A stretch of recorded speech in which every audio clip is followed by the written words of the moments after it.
आज की वीडियो में हम फियर स्टेट 6 को एक्सप्लेन करने वाले हैं। अगर आपने फियर स्टेट पार्ट 1 और 2 की एक्सप्लेनेशन अब तक नहीं देखी है तो लिंक आपको आई बटन एंड डिस्क्रिप्शन में मिल जाएगी। एक्सप्लेनेशन शुरू करने से पहले आपसे एक रिक्वेस्ट है, अगर वीडियो पसंद आए प्लीज वीडियो को लाइक एंड चैनल को सब्सक्राइब कर दीजिएगा। चलिए अब बिना किसी देर के फियर स्टेट 6 को एक्सप्लेन करते हैं। फिल्म की शुरुआत में हमें फियर स्टेट 1978 की एक रिकैप दिखाया जाता है। देन फियर स्टेट 6 की कहानी ठीक वही से शुरू होती है जहाँ फियर स्टेट 1978 खत्म हुआ था, जहाँ डीना सारा फियर के हाथ को उसके बॉडी से मिला देती है एंड उसे ईयर 66 की विजन आती है जहाँ वो खुद को एज सारा फियर देखती है। फियर स्टेट 66 में हम फियर स्टेट पार्ट 1 और 2 की कुछ कैरेक्टर्स को देखते हैं, बट यहाँ इनके नाम अलग है। यहाँ हम सारा फियर के साथ उसके भाई हेनरी को देखते हैं एंड ये दोनों मिलके अपनी पिक की डिलीवरी करते हैं। इनके पिक को 7 बच्चे होते हैं, जिनमें से एक बच्चा वो सोलोमन गुड को देने वाली थी। सारा फियर अपने भाई हेनरी एंड पिता जॉर्ज के साथ रहती थी एंड उसके पिता सोलोमन गुड से सारा की शादी करवाना चाहते थे, बट सारा उससे शादी नहीं करना चाहती थी एज वो उसे एक अपना अच्छा दोस्त मानती थी। यह हमें पता चलता है सोलोमन ने पहले उसका बच्चा देन अपनी बीवी को खो दिया था।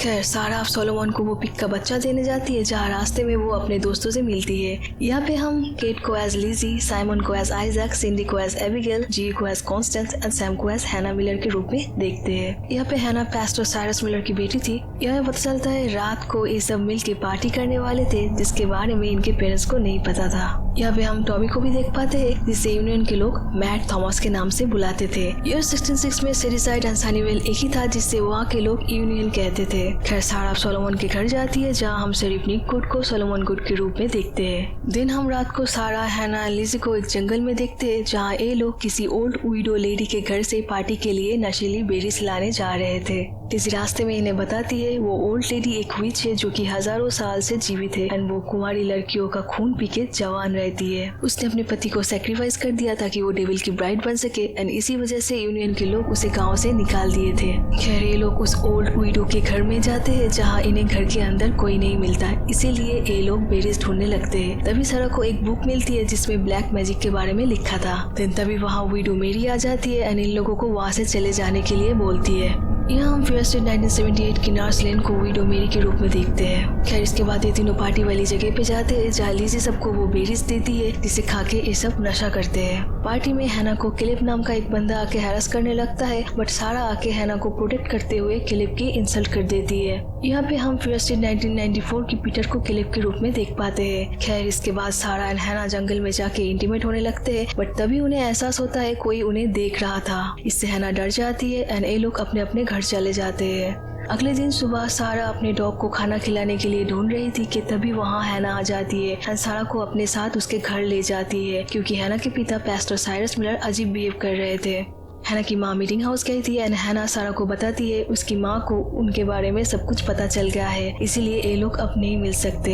यह हैना को लगती है शायद पिछली रात उनके बीच जो कुछ हुआ वो पाप है जिसकी सजा उसके पिता को मिली है। तो वह हैना की माँ गुडी मिलर आ जाती है एंड वो इन दोनों को डांटती है एंड सारा को घर से निकाल देती है एज थॉमस यूनियन में सबको हैना एंड सारा के बारे में बताता फिर रहा था। इसके बाद सारा अपने घर जाती है जहाँ उसके पिता जॉर्ज भी उसे डांटता है। दिन हम देखते हैं सारा के घर में रखा हुआ सारा खाना सड़ चुका था। तभी हेनरी सारा को बुलाने आता है क्योंकि इनके पीक ने अपने सभी बच्चों को खा लिया था और इसके बाद सारा एक कुल्हाड़ी से अपने पीक को मार डालती है जिसे देख हेनरी उल्टी कर देता है। दिन सारा गांव की तरफ जाती है जहां सारे गांव वालों का खाना सड़ने लगा था। गांव के पालतू जानवर भी अजीब बिहेव कर रहे थे और सारा का डॉग कुएं में मृत अवस्था में मिलता है जिससे कुएं का पानी भी पॉइजन हो चुका था। यह थॉमस सबको बताता है ये सब डेविल ने किया है एंड गाँव वालों में से ही कोई डेविल को बुलाया है। अगले सीन में सोलोमन गुड सारा के घर पे आता है एंड वो सारा को एक नाइफ देता है। सारा उसे पिछली रात के बारे में सब कुछ बताती है क्योंकि वो मान रही थी ये सब उसकी वजह से हो रहा है। तभी इन लोगों को गांव वालों की चिल्लाने की आवाज सुनाई देती है एंड बाहर जाके देखने पे इन्हें पता चलता है पास्टर साइरस मिलर ने मीटिंग हाउस में 12 बच्चों को अपने साथ बंद कर लिया है। ये सब सुनकर सोलोमन गुड फौरन मीटिंग हाउस का दरवाजा तोड़ के अंदर जाता है जहाँ वो देखता है पास्टर ने सभी बच्चों की आंखों को निकाल कर उन्हें मार डाला था एंड उसने अपना आंख भी निकाल लिया था। इसके बाद गांव के लोग भी अंदर आ जाते एंड अपने अपने बच्चों को देख कर रोने लगते।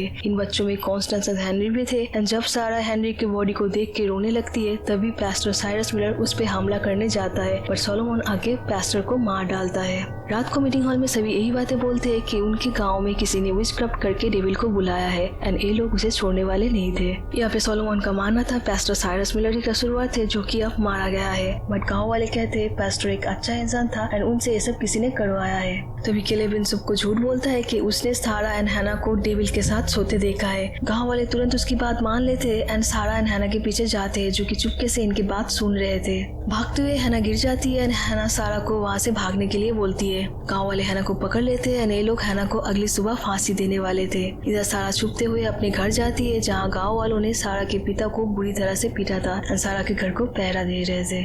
दिन सारा चुपके से हैना से चैपल में मिलने जाती है जहाँ उसे कैद किया गया था। हैना सारा को बताती है गांव वाले उसे कल फांसी देने वाले हैं। सारा हैना को अपने साथ भागने बोलती है बट वो सारा को इस गांव से दूर भाग जाने के लिए बोलती है, जिसपे सारा डिसाइड करती है वो विडो विच की मदद से डेविल से एक डील करेगी ताकि ये दोनों बच सके। इसके बाद सारा विडो के घर जाती है जहाँ वो देखती है विडो को किसी ने पहले ही मार डाला था एंड वो ब्लैक मैजिक की किताब भी गायब थी। ये सब देख सारा वहाँ से भागते हुए सोलोमन के घर उससे मदद मांगने के लिए जाती है। सारा सोलोमन को विडो एंड किताब के बारे में बताने लगती है। दिन तभी वहाँ गांव वाले आ जाते हैं, इसीलिए सोलोमन सारा को छुपने के लिए बोलता है एंड खुद गांव वालों को वहाँ से भगाने जाता है।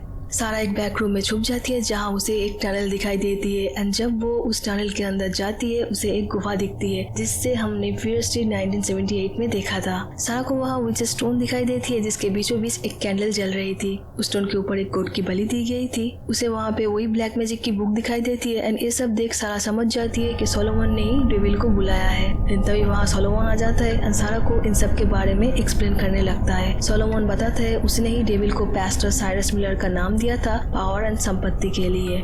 सोलोमन सारा को उसका साथ देने के लिए ऑफर करता है क्योंकि वो सारा से प्यार करता था एंड वो सोलोमन ही था जिसने उस रात सारा एंड हैना को एक साथ देखा था। सारा सोलोमन की ऑफर रिजेक्ट करते हुए सोलोमन के पेट में एक चाकू मार देती है। सोलोमन भी सारा के सर पे एक पत्थर मार देता है जिसके बाद सारा वहाँ से भागने लगती है। भागते उसे वही अजीब सी धड़कने वाली चीज दिखाई देती है जिसे हमने फियर स्ट्रीट 1978 में देखा था। देन सारा को भागते हुए ऊपर एक होल दिखाई देती है जो कि फियर स्ट्रीट 1978 में टॉयलेट के नीचे था। सारा पत्थर पे चढ़ के वहाँ से निकलने की कोशिश करती है कि तभी सोलोमन आ जाता है एंड सारा को नीचे खींच लेता है। फिर सोलोमन सारा को शांत कराने की कोशिश करता है लेकिन सारा उसके हाथ में काट देती है। देन गुस्से में सोलोमन सारा पे एक चाकू लेके हमला करता है बट सारा की हाथ बीच में आने के कारण उसकी हाथ ही कट जाती है। इसके बाद सारा किसी तरह एक और रास्ते से वहाँ से बाहर निकल आती है जो कि मीटिंग हॉल में खुलता है। बाहर आके सारा हैना को देखती है जिससे गांव वालों ने चेन से बांध रखा था। तभी सोलोमन भी उसी रास्ते से निकलकर सारा को पकड़ लेता है एंड सबको बोलता है उसने विच को पकड़ लिया है।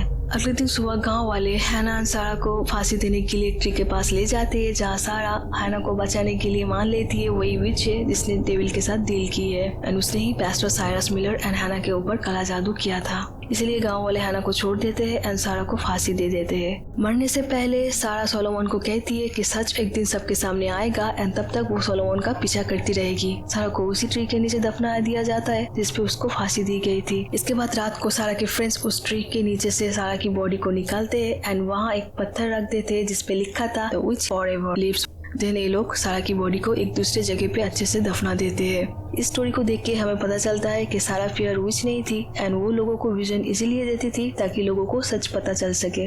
खैर सीन शिफ्ट होकर 1994 में आता है जहाँ डीना अब सारा सच जान चुकी थी।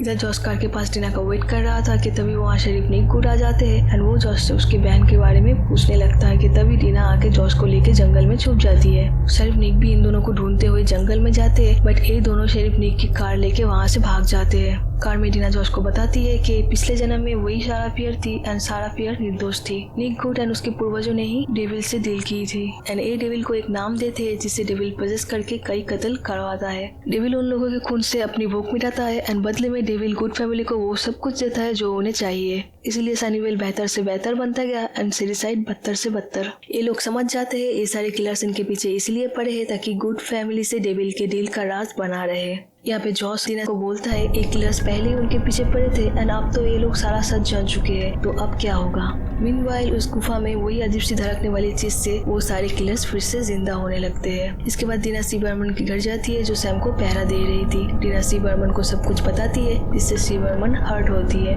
डीना डिसाइड करती है वो लोग डेविल को मार नहीं सकते लेकिन अगर वो निक गुड को मार दे तो ये सब कुछ खत्म हो सकता है। बट सी बर्मन बोलती है उसने निक को कॉल करके उसके घर पे बुलाया है क्योंकि उसने सोची थी निक उन लोगों की मदद करेगा। इसके बाद ये लोग सैम को बेहोश करके अपने साथ मार्टिन के पास ले जाते हैं, जिससे फर्स्ट पार्ट में निक ने उसके ऊपर झूठे एलिगेशन देके फंसाया था और इसीलिए वो शेरिफ निक से नफरत करता था। खैर ये सब मिलके सेरिसाइड मॉल जाते हैं, जहाँ ये लोग निक के लिए ट्रैप रेडी करते हैं। ये लोग इस बार डीना के खून को एक लिक्विड में मिक्स करते हैं एंड वाटर गन्स में डालते हैं। इनके प्लान के मुताबिक जब निक मॉल आएगा, ये लोग उसके ऊपर डीना का खून डाल देंगे ताकि किलर्स निक को मार दे, क्योंकि इस बार ये किलर्स डीना के खून के पीछे थे। एज डीना को सारा फियर ने विजन में सब कुछ बता दिया था। जब ये अपना ट्रैप सेट करके निक एंड उन किलर्स का इंतजार कर रहे थे कि तभी वहाँ 2 पुलिस ऑफिसर्स आ जाते हैं। फिर इसके बाद वो किलर्स भी आ जाते हैं एंड इन पुलिस वालों को मार डालते हैं। इसके बाद ये लोग ट्रैप करके इन किलर्स को अलग अलग स्टोर में लॉक कर देते हैं। दिन यहाँ निक आ जाता है एंड सी वर्मन निक के ऊपर डीना का खून डाल देती है और बाकी लोग उन किलर्स को फ्री कर देते हैं, जिससे वो किलर्स निक पे अटैक करने जाते हैं। बट निक सी वर्मन को पकड़ लेता है, जिससे डीना का खून सी वर्मन पे भी लग जाती है।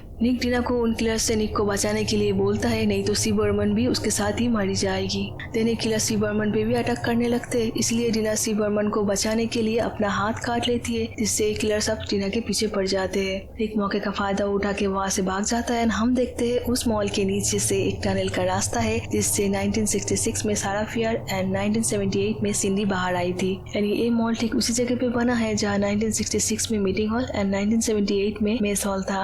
खैर डीना भी उन किलर से बचते हुए निक के पीछे जाती है, जहाँ गुफा में उसे वही अजीब सी धड़कती हुई चीज दिखाई देती है। इधर बाकी लोग किलर्स को रोकने के लिए उन किलर्स के ऊपर ही डीना का खून डाल देते हैं, जिससे किलर्स आपस में ही लड़ने लगते हैं। यहाँ सैम भी खुद को छुड़ा के डीना के पीछे जाती है एंड डीना पे अटैक करने लगती है। दूसरी तरफ मॉल में और भी किलर्स आ जाते हैं एंड वाटर गन्स में पानी खत्म हो चुकी थी। इधर डीना कुछ समय के लिए सैम को अपने होश में लाती है एंड देन वो सैम का सर एक पत्थर में मार के बेहोश कर देती है। इसके बाद निक डीना पे अटैक कर देता है एंड डीना निक का हाथ उस अजीब सी चीज पे रख देती है, जिससे निक को भी पास्ट के सारे किलर्स एंड विक्टिम्स के विजन आते हैं। इससे निक डिस्ट्रैक्ट हो जाता है एंड इस मौके का फायदा उठा के डीना निक को चाकू मार देती है। दूसरी तरफ किलर्स बाकियों को मारने वाले थे, बट निक के मरते ही सारे किलर्स गायब हो जाते हैं। एज निक के साथ ही डेविल का डील खत्म हो चुका था, इसीलिए वो अजीब सी चीज भी गायब हो जाती है। अब सैम भी ठीक हो चुकी थी एंड ये दोनों गुफा से एक और रास्ते से बाहर निकल आते हैं, जो कि निक गुड के घर में खुलती थी। डीना एंड सैम बाहर आते ही एक एक्सीडेंट होते हुए देखते हैं, जिसका मतलब था अब सनीवेल पे डेविल प्रोटेक्शन नहीं रहा। आगे के सीन्स में हम देखते हैं गुड फैमिली को उनके करतूतों के लिए एक्सपोज किया जा रहा था एंड अब सेडिसाइड के लोग भी पीसफुली जीने लगे थे। जहाँ मार्टिन को कैरियर सेलिंग टेक्नोलॉजी के बारे में पता चलता है, जॉस अपने online friend queen of air and darkness से मिलता है, सैम और डीना भी एक साथ हैप्पी थे एंड सी बर्मन नर्स लेन की डायरी उन्हें वापस करने जाती है।